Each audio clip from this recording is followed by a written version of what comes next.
Hey everyone, welcome to Reddit Readout. Today we are checking out True Off My Chest. Story 1. Things I never got to say. I never got to say the overwhelming sense that I knew I'd love you forever. My words entangled in yours. Our spirits twined like a wild vine. I never knew I could never forget the feeling when I first laid my eyes on you. We have met before, and even if I told you, you might not even understand. I wish I could tell you how I'd never forget the fire you lit up in me. I wish things could have been the same. Be the first to comment. Nobody's responded to this post yet. Add your thoughts and get the conversation going. Story 2. I watch gore. It's more of a once-a-month type of thing, but whenever I watch it, I find myself scrolling through the category for hours. Is there something wrong with me? Story 3. Fuck you, Cody. Lazy asshole. Wasted 8 years of my life to your alcoholic, unemployed, verbally abusive bullshit. I'm happy it's over. I'm happy to be alone again. Fuck you. Have fun paying your bills without me. Edit. Thank you all so much for the positive. Story 4. I have a friend Crow, and today she introduced me to her babies. Some of you may remember I had befriended a crow, and whenever I saw that crow I would say hi, buddy. After a long time, one day last year he responded, buddy, buddy. Well, today, I found out Buddy is a girl and she brought me her babies. She introduced all 5 of them to me, and they all came to the ground for a little snack. I am delighted. Story 5. I'm in such an angry shock right now. This is going to be a mess, I'm sorry. I'm just all over the place with this. Please don't repost this elsewhere, read it aloud, or share it anywhere because I'm trying to determine what my options are and I just need to vent because it's tearing me up a bit. I, and my family, am a caregiver to my grandmother, but she also lives in assisted living to supplement care when we are not present. She has been there for a year. They give fairly mediocre service overall, but it's incredibly difficult to find somewhere in our area, much less a place that's any better. We as a family still complete the majority of the caregiving, such as picking out her clothes, showers, restocking her things, transportation, etc. Moving her home is unfortunately not an option. Well, Wednesday evening my dad gets there. She says, guess what happened today? Apparently, she was getting meds after dinner, told a resident who was yelling to shut up, and got punched in the face by that resident multiple times. It resulted in them being separated and my grandmother being evaluated. We did notice a small mark on her cheek, but nothing serious. She didn't report any pain. My dad asked the nursing staff on shift when he was there, and she confirmed that there was a physical altercation, my grandmother was assessed, and that this all did happen. We asked if there was a report and the nurse at the time said that any time something like this happens, there has to be. The next day, yesterday, I come in and ask around, and I get the same exact story, both from my grandmother and the nurse on shift, not the one who was actually there, who also spoke to my dad the night before. I ask about the incident report and am given the same answer. I then ask other key staff about it, who inform me that they heard the same story that I did.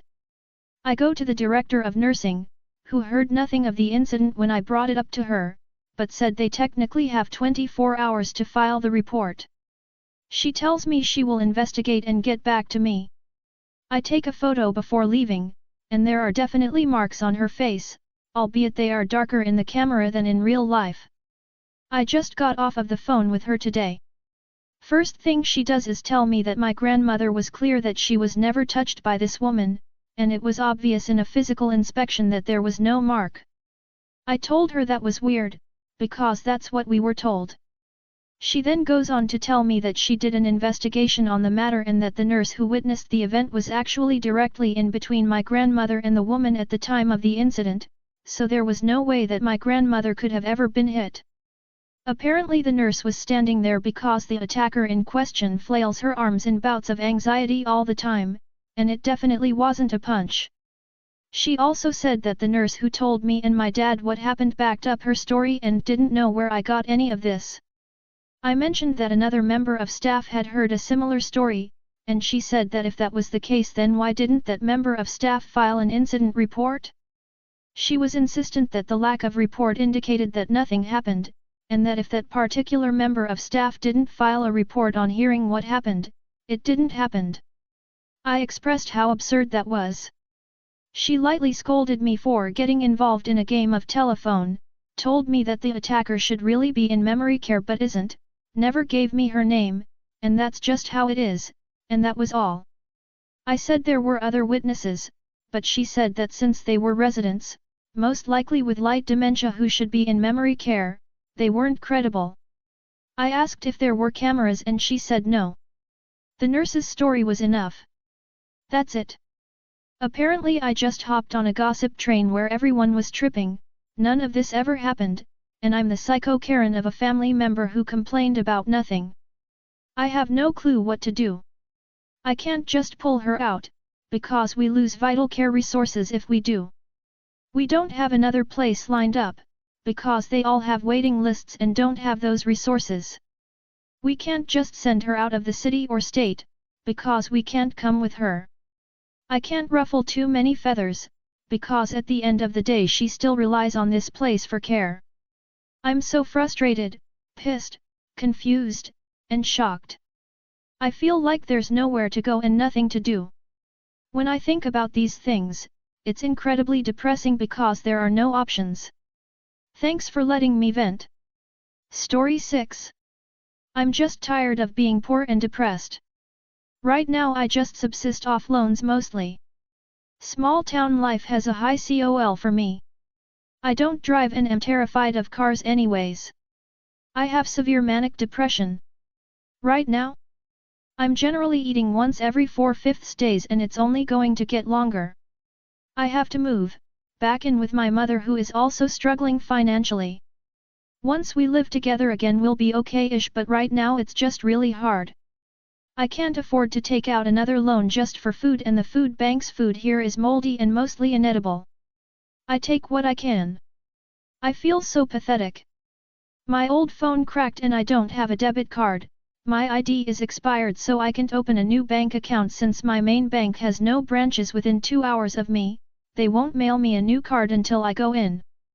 It just feels like I'm stuck. Like a lot. So I rely on the glory of the small town fact I can transfer the local delivery guy and they don't mind. I'm so miserable. I hate that I'm used to starving too, from when I was homeless. My body is used to this. It sucks so bad. Story 7. I'm pregnant and can't tell anyone. Pretty much life just shat on me in the course of 1 week and this is the cherry on top.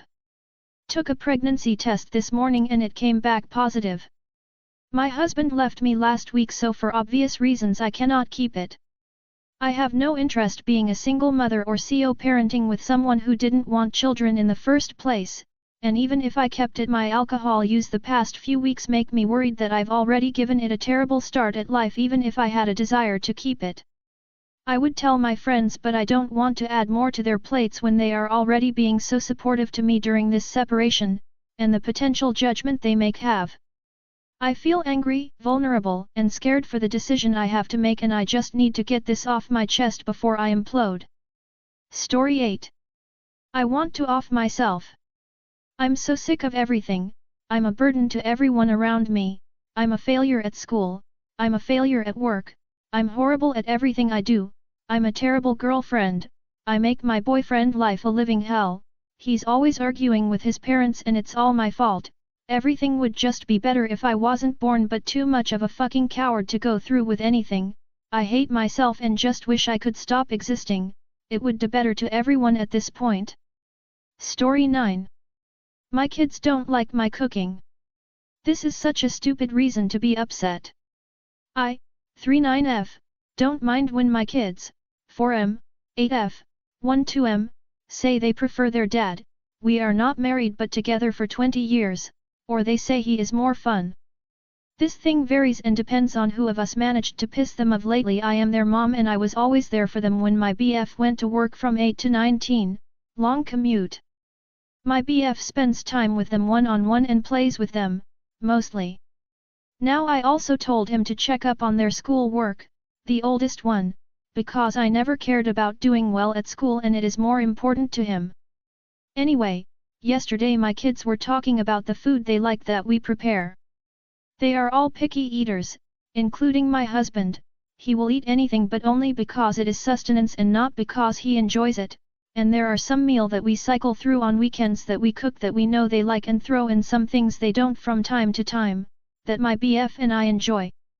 The problem is that I love to cook and bake and experiment with new foods.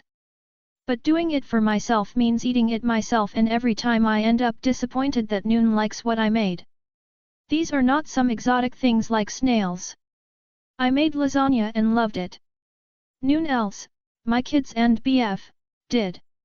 I baked pumpkin pie, 0 likes, etc. My in-laws and my parents always like the food I prepare food that I like and my kids don't when they come to visit, so it is not a problem with my cooking. It is just that they have different taste. So, yesterday, while talking whose cooking they like the most, they said they liked my Mills cooking and my BF's, but don't enjoy my parents and mine, and it made me upset. And it is silly to be upset, because I can't make them like it, can't change their taste, just wish for them to like it. Story 10.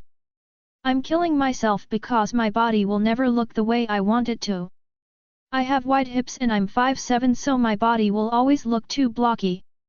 The only way to get a taper with wide hips is getting everything else bigger, but when you're short that just makes you look stubby and weird. So I'm just done. Why bother living if I'll never be happy with my body? Story 11. I was abused by my bio mother all my life, ignore grammar, TW. For context, I'm a middle child. I have a younger sibling, 3 years younger, and an older sibling, 6 years older. Ever since I was 5 to 6, anytime my siblings made a mess I would be hit for it, and not just 2 hits. My mother would use wires to hit me. Since I was 5 my mother taught me once and once only how to change diapers. Even though I was still fucking in them, I had to take care of my lil sister and basically be slave. Not only that, my older sister would hit or just find ways to mess with me, cutting my hair, spitting in my water, breaking things and blaming it on me, shit like that. A specific incident happened around 8 to 9 years old. My dad leaves for months at a time and in this incident he wasn't here. It was 3 a.m. My older sister made food for herself and went upstairs. I changed my lil sister's diaper, fed her some food and put her to bed. I hadn't eaten anything all day because I was cleaning the house from top to bottom. My mother hadn't been there as well and it was peaceful as long as I stayed out of my older sister's way. Around 3 a.m. I went downstairs and found a half-eaten donut that had been on the floor. I was saving it. I ate it even though it was hard and dry. My mother comes home around 4 a.m. drunk and high and searches for the donut. When she doesn't find it, she takes me by the hair and throws me to the kitchen floor and turns on the stove, then puts a knife on it. This will come into play later. She tells me to take all my clothes off and proceeds to hoop me with a wire.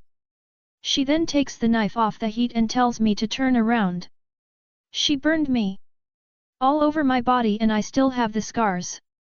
I've never smelled the scent of burning flesh, but just from that I know I don't ever want to again. I'm terrified of fire and knives as they remind me of the incident, but every time this incident finds its way back into my brain I think what may have happened if I didn't eat that donut. That's all for today. Please don't forget to like and subscribe.